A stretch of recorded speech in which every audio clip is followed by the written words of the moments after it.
दोस्तों, मार्केट गिर रहा है। हर एक स्टॉक के प्राइसेस देखेंगे तो बहुत ही नीचे जाकर ट्रेड करते हुए दिख रहे हैं।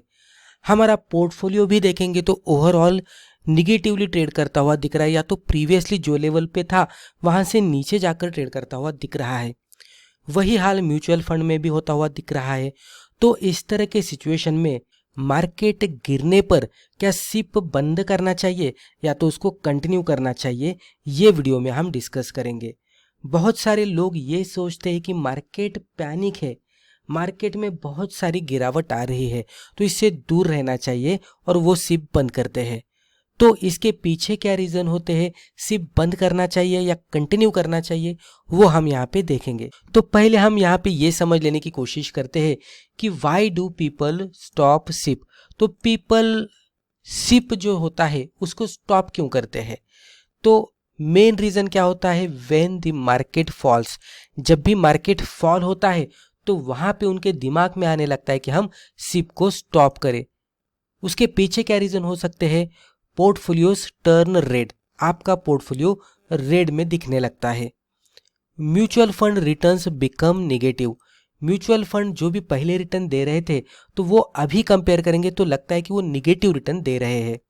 न्यूज चैनल्स अगर हम देखेंगे तो मल्टीपल न्यूज चैनल पे एक फियर क्रिएट होता हुआ हमें दिखता है, और उसी वजह से जो बिगिनर्स होते हैं वो पैनिक करना शुरू करते हैं और वो सोचते हैं कि अभी हमें सिप को स्टॉप करना चाहिए। लेकिन क्या इस तरह के सभी सिचुएशन में वाकई में सिप को बंद करना चाहिए या कंटिन्यू रखना चाहिए, ये थोड़ी देर बाद आपको वन बाय वन जैसे ही हम आगे बढ़ेंगे आपको पता लग जाएगा। दोस्तों, अगर आपको स्टॉक मार्केट सीखना है तो Amazon पर जाकर आप हमारे बुक पढ़ सकते हैं या तो Udemy पे जाकर आप हमारे वीडियो कोर्सेज भी देख सकते हैं। तो यहाँ पे अगर आप देखेंगे तो हमने टाइटल पे ही लिखा है कि the real power of SIP.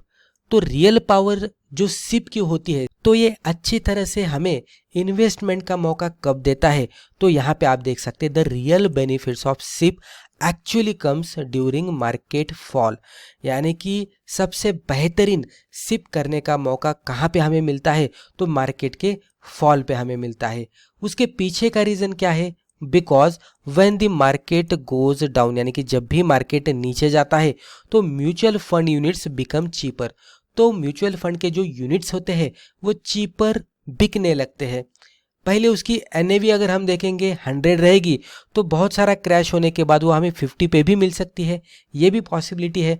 तो 5000 में हम मान लीजिए कि हमें 100 यूनिट के हिसाब से परचेस करना है तो हमें कितने यूनिट्स मिलते, और उसी इन्वेस्टमेंट में जब हमें 50 के हिसाब से यूनिट्स मिलते हैं तो कितने यूनिट्स मिलेंगे, राइट। तो डेफिनेटली जब भी 50 प्राइस पे आएगा ये नेवी तो 5000 में हमें ज़्यादा यूनिट्स मिलेंगे, और जब भी ये रिकवर होगा तभी हमें ये प्रॉफिट देगा। तो इसीलिए जब भी म्यूचुअल फंड चीपर होते हैं हमें सिप अच्छी तरह से फॉलो करना चाहिए, सिप के हिसाब से इन्वेस्टमेंट जारी रखना चाहिए। बहुत सारे लोग तो सिप का जो अमाउंट होता है उसको भी बढ़ा देते हैं। दोस्तों, सिप करने का और एक बेनिफिट है जिसको हम रुपीज कॉस्ट एवरेजिंग कहते हैं। तो ये क्या होता है, तो सिप ऑटोमेटिकली जब भी हम हर महीने में कुछ अमाउंट सिप के हिसाब से कंसिडर करते हैं कि म्यूचुअल फंड में इन्वेस्ट करते हैं या तो मार्केट में भी आप सिप के हिसाब से अच्छे खासे स्टॉक में इन्वेस्ट करते हैं, तो buys fewer units when the market is high. तो जब भी मार्केट हाई पे होता है तो 5000 रुपीज़ में आपको कम यूनिट्स मिलेंगे या तो कम शेयर्स मिलेंगे। Buys more units when the market is low. लेकिन जब भी मार्केट क्रैश होने के वजह से लो पे आता है तो आपको म्यूचुअल फंड के यूनिट्स आपको ज़्यादा मिलेंगे या तो शेयर्स आपको पर्टिकुलर स्टॉक के ज़्यादा मिलेंगे। तो उसका बेनिफिट क्या होता है, तो रुपी कॉस्ट एवरेजिंग, यानी कि आपकी एक एवरेजिंग होने लगती है और कुल मिलाकर जो भी आपकी इन्वेस्टेड प्राइस होती है वो एक अच्छे खासे एवरेज पे आती है, और जैसे ही मार्केट रिकवरी देता है आपको अच्छा खासा मुनाफा दिखने लगता है। उसके बाद अगर हम ये समझ लेने की कोशिश करेंगे कि हिस्ट्री में क्या हुआ था और उससे हमें क्या सीखना चाहिए, तो हिस्ट्री देखेंगे तो 2008 में मार्केट क्रैश आया था, बड़ा वाला क्रैश आया था। फिर 2020 में भी एक मार्केट क्रैश हमें देखने को मिला, वो भी बहुत ही बड़ा था।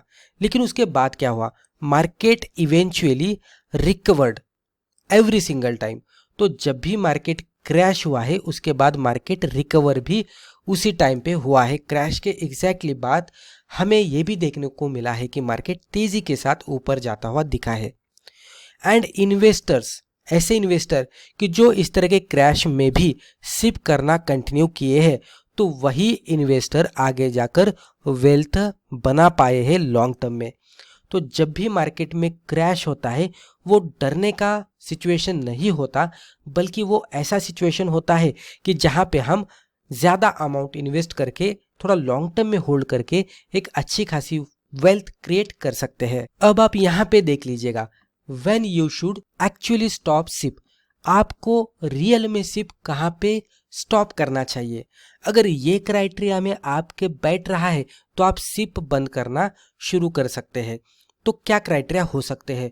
तो you should not stop SIP because the market is falling. तो पहले तो आपको ये समझना है कि मार्केट में फॉल आ रहा है तो उसके वजह से सिप को बंद नहीं करना चाहिए। तो सिप कब बंद करना चाहिए? बंद करने के पीछे भी कुछ रीज़न हो सकते हैं, तो वो अभी हम देखते हैं।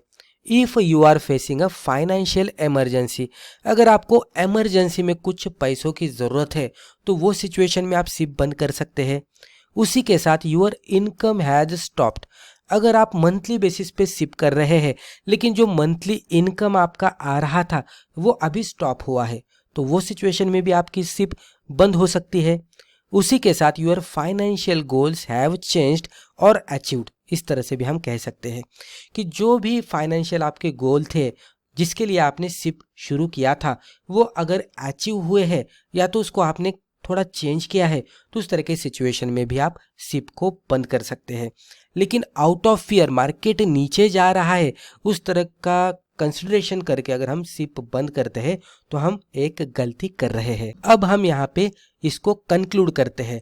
तो सबसे पहले हमें ये ध्यान में रखना है कि मार्केट में जो भी क्रैश आते रहते हैं वो टेम्पररी होते हैं, लेकिन जो रिकवरी आती है वो कंटिन्यूस बेसिस पे आती रहती है।